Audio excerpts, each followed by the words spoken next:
mga langga, bago po natin umpisahan ang ating kwento ngayong araw, ay hihingi lang ako ng kaunting pabor sa inyo.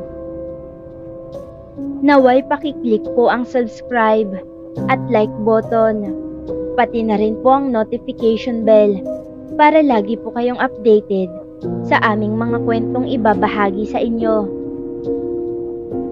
Yun lang po. Maraming salamat at maligayang pakikinig. Miss Aya. Tawagin niyo na lamang ako sa pangalang Rosenda. Ang kwentong aking ibabahagi sa inyo ay hango ito sa tunay kong karanasan noong kapanahonang bulakbol pa lamang ako't nagpapasaway sa magulang. Mahigit 2 dekada na ang nakalipas nang mangyari ang karanasan kong ito, na magpahanggang sa ngayon ay hindi ko pa rin malilimutan. At kung minsan pa nga, Miss Aya, ay may mga pagkakataong natatawa na lamang ako't may kaunting halong kilabot sa tuwing naiisip ko ang mga kaganapan. So, hindi ko na nga patatagalin pa't ibabahagi ko na ang kwentong sana'y kapulutan ng aral ng iba mong mga tagapakinig. Isang araw noon, nadatnan ko na namang nag-aaway ang mga magulang ko't gaya ng nakagawian, palagi ay lasing na naman si Itay. Samantalang ang aking ina naman ay galing sa sugalan. Anak ng punyemas, Karusing! Hanggang kailan mo ba ititigil yung pagiging sugarol mong babae ka? Hindi mo na nga nang aasikaso ang mga anak mo dito sa bahay. At lalong-lalo na hindi mo na ako naaasikaso dahil dyan sa pagiging sugarol mo. Bulyaw ng aking ama sa aking ina't nakakarinding pakinggan. Anak ng tipaklong kang lalaki ka. Ikaw na nga itong palaging umuuwing lango sa alak. Tapos, ako pa ngayon ang pagdidiskitahan mong visit ka. Eh kung ingudngud ko kaya yung pagmumukha mo dyan sa sahig para matauhan kang impakto ka. Bulyaw naman ang aking ina at nakita ko pang dinuro-duro niya sa muka ang aking ama. Hay, visit. Eto na naman tayo. Magdamag na namang bangayan ng mga yan. At hindi titigil hanggat hindi na mamaos sa kakatalak. Inis kong sambit sa sarili. At imbis na tutuloy ako sa silid tulugan ko'y, mas pinili ko na lamang na maglakad palabas ng bahay. Doon na lang ako tatambay sa bahay ng kaibigan ko. Doon na lang rin ako makikitulog. Mas mainam pa iyon kesa sa bahay naming hindi man lang nagkaroon ng kalinawan. Ngunit bago pa man ako makalabas ng pintuan, ay nakita na ako ng aking ina at galit na galit siyang nagtanong kung saan na naman raw ako pupunta. Kakauwi ko lang raw sa bahay, ay aalis na naman umano ako. Diyan lang ho sa kapitbahay. Tamad kong tugon. Saang kapitbahay? Sinong kapitbahay ang pupuntahan mo? Dahil marami tayong kapitbahay dito sa lugar natin. Galit pa rin saad nito. Ano ka ba naman, Nay? Alangan namang kay Poncio Pilato ako pupunta. Natural. Doon ako pupunta sa kaibigan kong si Mercy. Para ka namang ano dyan kung makatanong. Ano, ngayon lang tayo nakatira dito?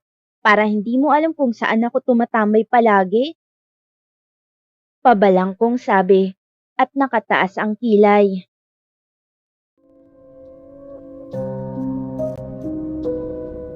Anak ng Poncio Pilato kang bata ka? Kung makasagot ka ng pabalang sa akin, akala mo hindi mo ako nanaya. Hoy, Rosenda!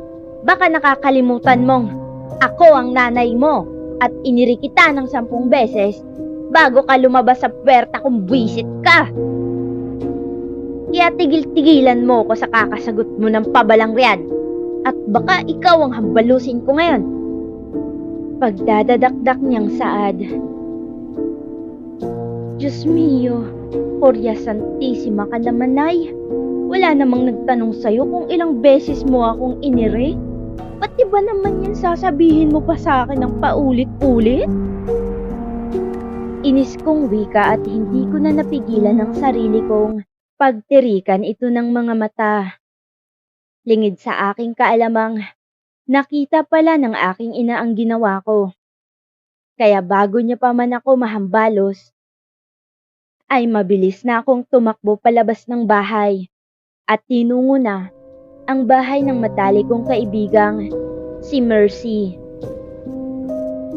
Sa totoo lang, Miss Aya, tawag sa akin ng karamihan sa lugar namin ay hubaderang lasinggera. Manang-mana umano ako sa aking amang wala nang ibang ginawa kundi ang magpakalasing. Siguro, kung naging lalaki lang raw ako, ay baka laman palagi ako ng inuman at kung saan saang lugar napapadpad. Isa pa, kaya tinawag akong hubaderang lasinggera dahil sa kakaibang pananamit ko. Kung hindi nyo kasi na itatanong, mahilig akong magsuot ng masisikip na damit at maiikling short. Ayon pa nga sa mga inggitera at chismosa naming kapitbahay, kung makapagsuot raw ako ng damit, ay kulang na lang maghubad na ako at ipakita ko na ang buong kaluluwa ko. Sa isip-isip ko noon, ano naman ngayon kung ganong klaseng babae ako kung magsuot ng damit? Sexy naman ako at maputi. Kaya para sa akin, natural lang na ibalandra ko ang makinis kong balat at ibandera ang malamarimar kong katawan. Minsan pa nga ay napagkakamalan akong anak ng mayaman. Lalo na yung mga taong hindi nakakakilala sa akin.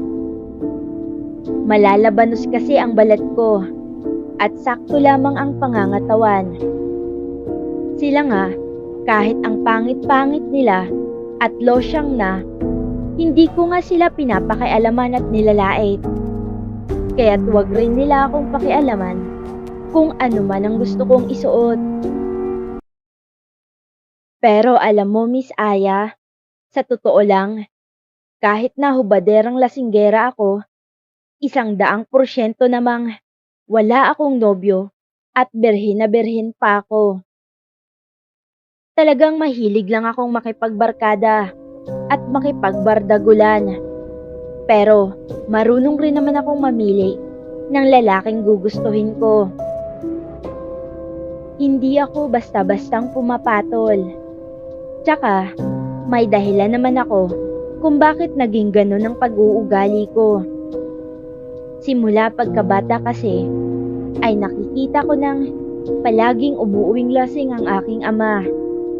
Samantalang ang aking ina, kung hindi siya lango sa alak sa pag-uwi sa bahay, galing naman sa sugalan. Kung minsan pa nga, ay isinasama ako ni inay sa inuman at tuwang-tuwa pa siyang tinuturuan akong maging tanggero. Halos araw-araw na pamumuhay ay iyon ang palaging nakikita ko. Hanggang sa kinalakihan ko na nga at naging rebelde na ako't lasinggera. Sa isip-isip ko noon, wala rin namang patutunguhan ng buhay ko, kundi matutulad lang rin ako sa mga magulang kong walang kinabukasan. Hindi nag-iisip ng kung ano ang mangyayari sa mga susunod na araw. Basta ang mahalaga sa kanila ay ang ngayon. Nang nasa bahay na ako ng matalik kong kaibigan, ay sakto namang nakita ko siya sa may balkonahe. Kung kaya't nagmadali na akong nilapitan siya at nakangising tinanong kung ano ang ginagawa niya. Baliw ka talaga, no? Kita mo namang nakaupo ako rito, tapos tatanungin mo ko kung anong ginagawa ko. May sapa ka rin sa utak eh. Nakangisip ang sagot niya. Pinandilatan ko siya ng mga mata at sinabihang, nagtatanong lang naman ako. Malay ko ba kung nagmumuni-muni pala siya nang hindi ko alam. Ay, ewan ko sa'yo. Abay teka, bakit ka nga pala naparito? Huwag mong sabihin, nag-aaway na naman ang mga magulang mo. Taas kilay na tanong niya. Ay, wala namang bago eh. Halos araw-araw ganun na palagi ang nangyayari sa bahay namin. Malungkot na tugon ko at umupo. Sus, parang di ka na nasanay. Alam mo yung lungkot-lungkot mong yan? Iinom na lang natin yan. Tamang-tama. Inaya ko ni Leo. May inuman raw sa bar yung pupuntahan niya. May handaan raw kasi sa bahay na pupuntahan niya. Ano? Tara, sama ka sa akin. Wika niya sabay kindat. Bigla akong nabuhayan nung marinig ko ang sinabi ni Mercy. Kaya naman, walang pag-aalinlangang sumang-ayon ako sa paanyaya niya. Abat sandali nga lang. Tama ba yung narinig kong may pupuntahan kayong inuman sa nabanggit mong baryo, Mercy? Biglang sabat na tanong ng ina ni Mercy.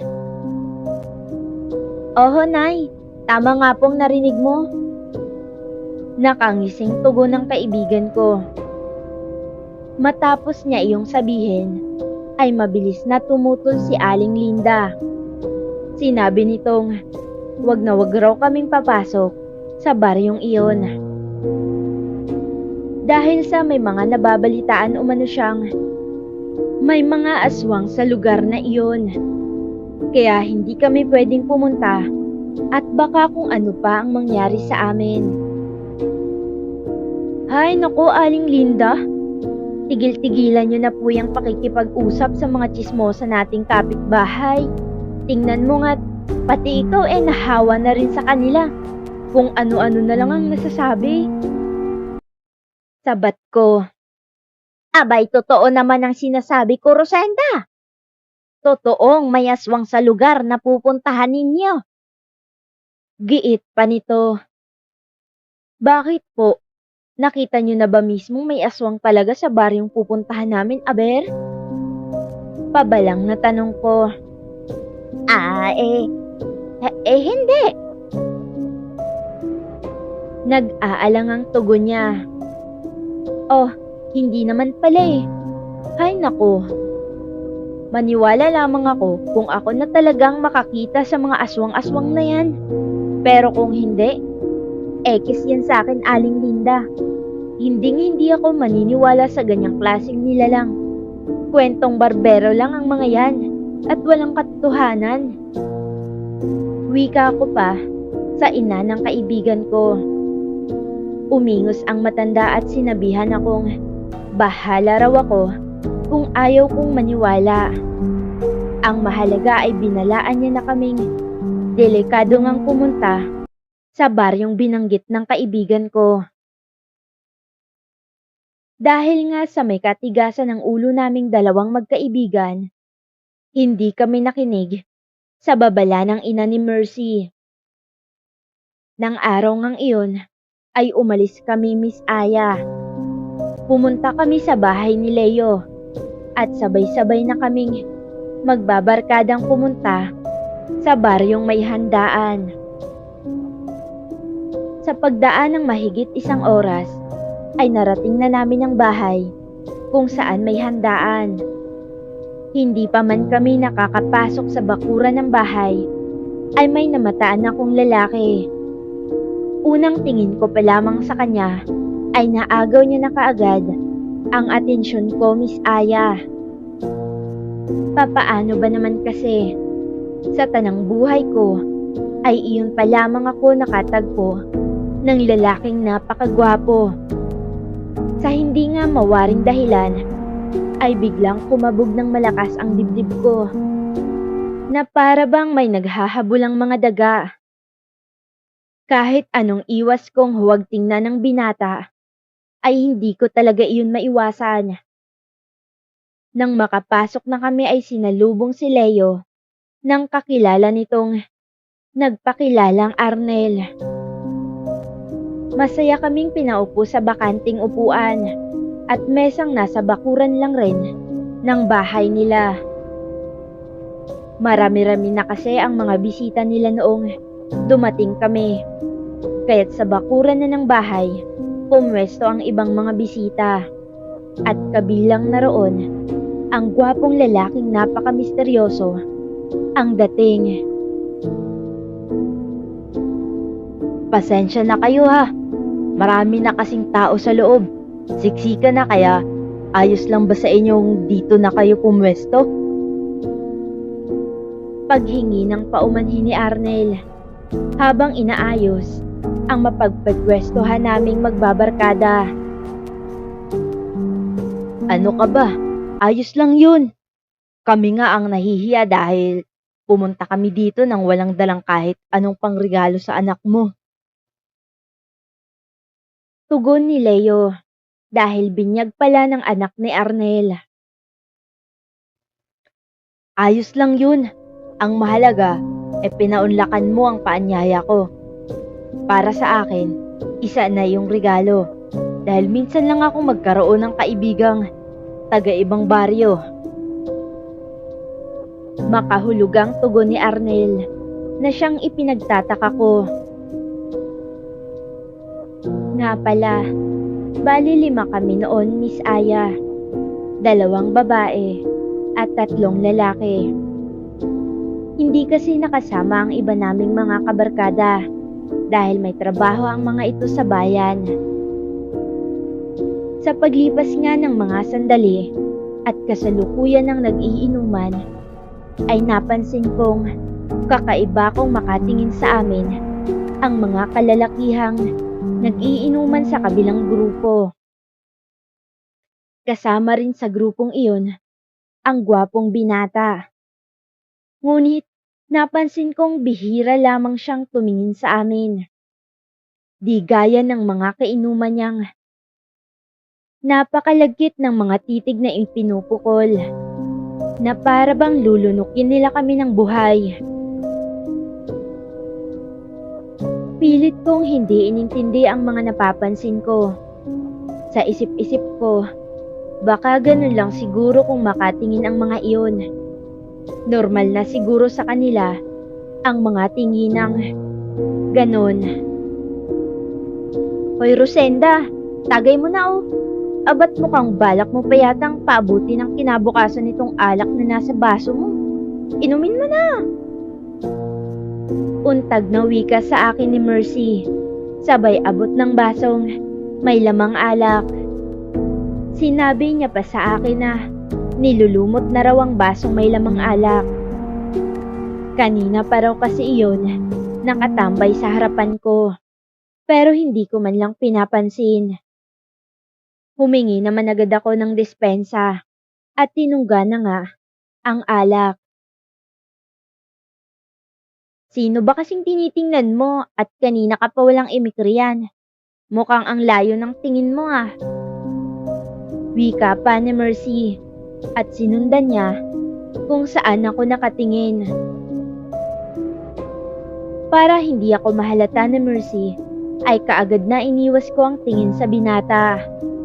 Sinabi ko rin sa kanyang tumagay na lang at wag nang mag-usisa pa, na siyang lubos ko namang ipinagpasalamat dahil pinakinggan niya ang sinabi ko. Noong sumapit na ang kinagabihan at kapwa lasing na kaming lahat, ay nagpaalam na si Leo kay Arnel. Tumango lang naman si Arnel at nagwikang mag-iingat raw kami.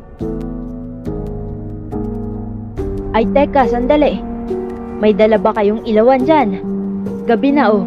Baka hindi nyo makita ang daan. Maligaw kayo pa uwi. Tanong pa ni Arnel. Pero batid kong may kasama iyong pagbibiro tungkol sa hindi namin makita ang daan.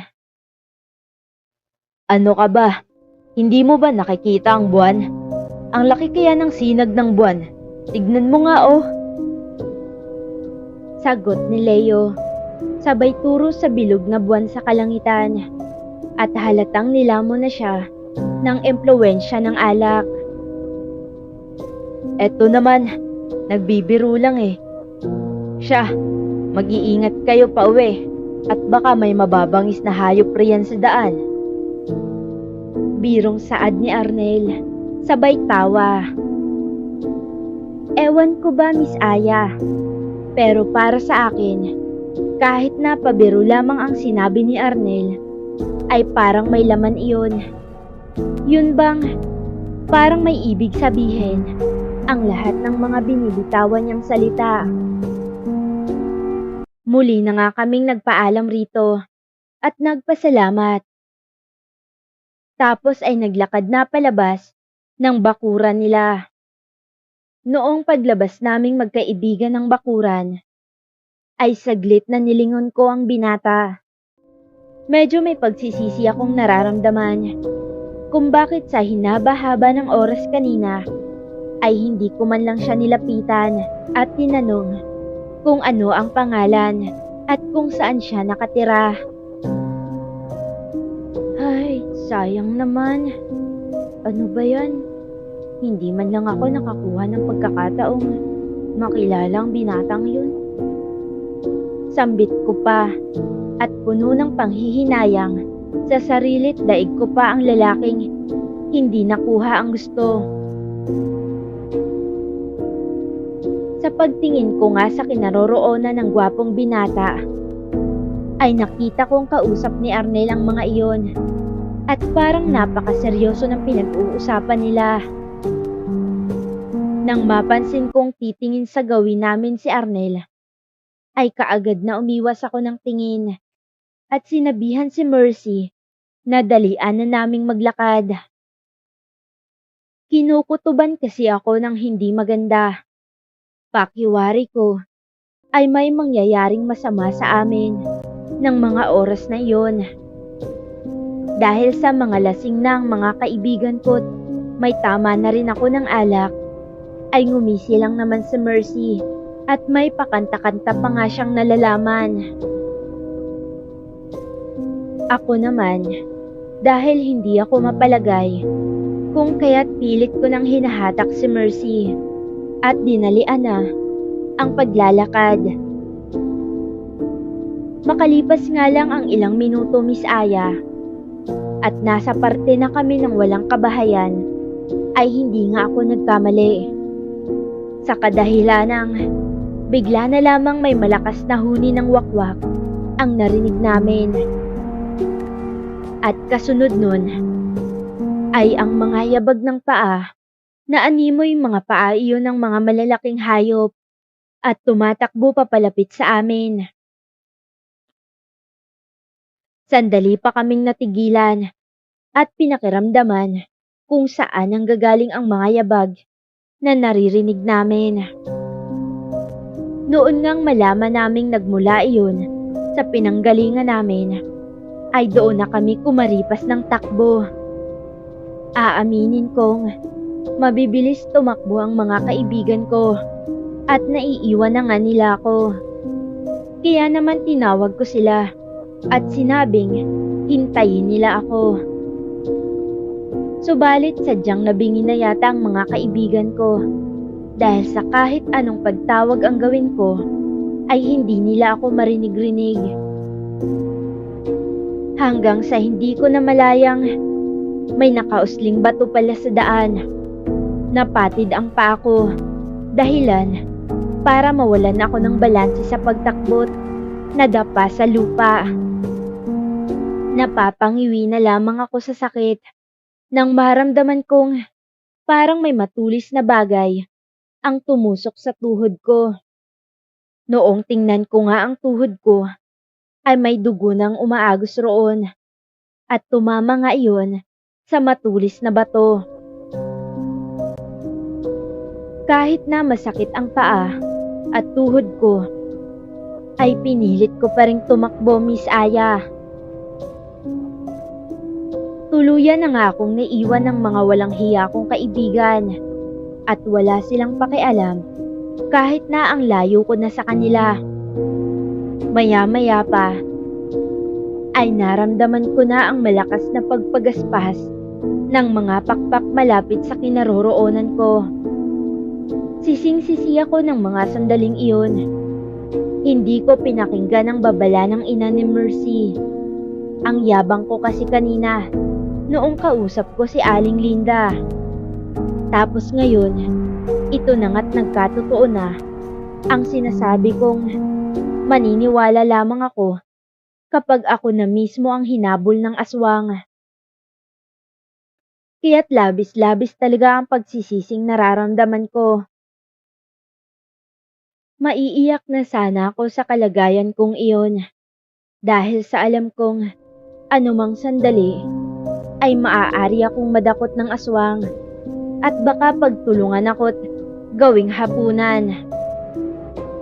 Nang sa walang ano-ano ay isang kamay ang humablot sa akin at hinatak ako papasok sa talahiban. Magsisisigaw pa sana ako. Ngunit mabilis pa sa 4:00 tinakpan ng kung sino man ang bibig ko. Saka hinatak ako papasok sa pinakamasukal na talahiban. Nang tingnan ko kung sino ang lalaking humablot sa akin, ay nakita kong siya iyong lalaking umagaw ng atensyon ko kanina. Abot-abot langit ang takot na nararamdaman ko sa pag-aakalang may gagawing masama sa akin ang lalaking iyon. Nang naroroon na kami, ay mabilis akong ikinubli ng lalaki at sa mahinang boses ay sinabihan niya akong huwag maingay, sabay turo sa itaas. Nang tingnan ko nga ang itinuro niya, ay halos takasan ako ng kaluluwa dahil sa nakita ko ang isang napakapangit na wangis ng nilalang. Sa sobrang nakakatakot nga nun, ay hindi ko kayang ipaliwanag ang itsura nito. Dahil sa takot na nararamdaman, ay nagsusumiksik ako sa dibdib ng binata na para bang paslit na nagtatago't may kinakatakutan. Ramdam ko ang malakas na pagkabog ng dibdib ng binata. Langhap ko rin ang pabango niyang nanunuot sa kalamnan ko't para akong dinuduyan sa alapaap. Dito muna tayo. Huwag kang maingay para hindi ka makita ng mga kasamahan ko. Rinig kong sabi ng lalaki. Naguguluhan man, ay tanging pagtango na lamang ang naging tugon ko. Rinig na rinig ko pa rin ang mga pag-atungal, pag-angil, at huni ng wakwak na nagpapabalik-balik. Makaraan naman ang mahigit kalahating oras na nasa ganong sitwasyon kami, ay tuluyan ng tumahimik ang buong paligid. Noong masigurado na ng binatang wala na ang mga kasamahan niya, ay lumabas na kami sa pinagkukublihan at nagpresenta siyang ihatid ako sa bungad ng baryo kung saan ako nakatira. Tumango lang ako sa sinabi niya. Ako nga pala si Manuel. Ikaw, anong pangalan mo? Tanong niya nang medyo makalayo na kami. Rosenda. Ako si Rosenda. Maikling tugon ko.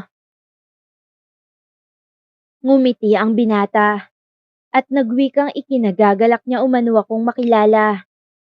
Humingi rin siya ng pasensya dahil sa kapangahasang ginawa ng mga kamag-anak niya. Tinapunan ko lang siya ng tingin dahil hindi ko alam kung ano ang sasabihin ko. Sa paglalakad nga namin, Miss Aya, ay doon ko na lamang kaanak pala nila si Arnel At ang mga kasamahan niya kaninang masama kong tumingin sa amin ng mga kaibigan ko ay mga pinsan at ang iba ay tiyuhin niya. Inamin niya rin sa akin na may lahi silang aswang, pero hindi siya nambibiktima ng mga tao. Isa pa, iyon lamang ang unang pagkakataon niyang sumama sa mga kaanak niya at doon niya nga nalaman na may masama palang pinaplano ang mga iyon. Dahil sa ayaw niyang may mangyaring masama sa akin, kaya't inunahan niya na ang mga kaanak niya at sinundan ako't ikinubli ng panandalian. Pagdating namin sa baryo, ay nakiusap siya sa akin na kung pwede, ay huwag kong sabihin sa mga taong mag-uusisa na nakilala ko ang mga aswang na humabol sa aming magbabarkada. Nangako rin siya na hindi na umano mauulit pa iyon dahil pagsasabihan niya ang mga kaanak niyang iyon. Naisip kong may utang na loob ako sa kanya dahil kung hindi dahil sa kanya, ay baka na paano na ako ngayon. Kaya naman nangako rin ako sa kanyang hindi ko sasabihin ang tungkol sa mga natuklasan ko. Sandali lang, Manuel. Makikita pa ba kita? Lakas loob na tanong ko noong akmang tatalikod na ang binata. Isang matamis na ngiti at pagtango lamang ang naging tugon niya. Bago ito, tuluyang umalis. Nang hindi ko naabot tanaw ang binata, ay naglakad na ako papasok ng baryo. At nakita ko nga ang mga kaibigan kong may mga bangas sa pagmumuka. Nang makita nila ako, ay mabilis silang lumapit sa akin at nagkwento tungkol sa mga nangyaring pinaghahabol sila ng mga aswang. Mabuti na lang talaga at mabilis silang tumakbo, kaya nakatakas sila. Sa totoo lang, naiinis ako sa kanila dahil sa ginawa nilang pag-iwan sa akin sa oras ng kapahamakan. Pero hindi ko na lamang iyon ipinahalata dahil sa mas may bangas pa sila at halos puro kalmot ang mga braso nila dahil sa kagagawa ng mga aswang. Magmula nga noon, Miss Aya, ay doon ko napatunayan na wala ngang magandang maidudulot ang mga kaibigan. Pero depende lang sa kaibigan ha. Kumbaga, para sa akin lang to. Walang magandang maidudulot ang mga ito. Dahil sa oras ng kagipitan, ay nakahanda silang iwan at pabayaan ka. Mailigtas lamang nila ang kanilang mga sarili. Simula rin nang mangyari ang kaganapang iyon, ay palagi na kaming nagkikita ni Manuel. At siya rin ang dahilan kung bakit nagbago ako. Inayos ko na ang sarili ko at hindi na ako sumasama sa mga barkada ko para makipagbardagulan at makipag-inuman. Iniwasan ko na ring maging isang hubaderang lasinggera. Dito ko na po tatapusin ang aking kwento, Miss Aya. Maraming salamat.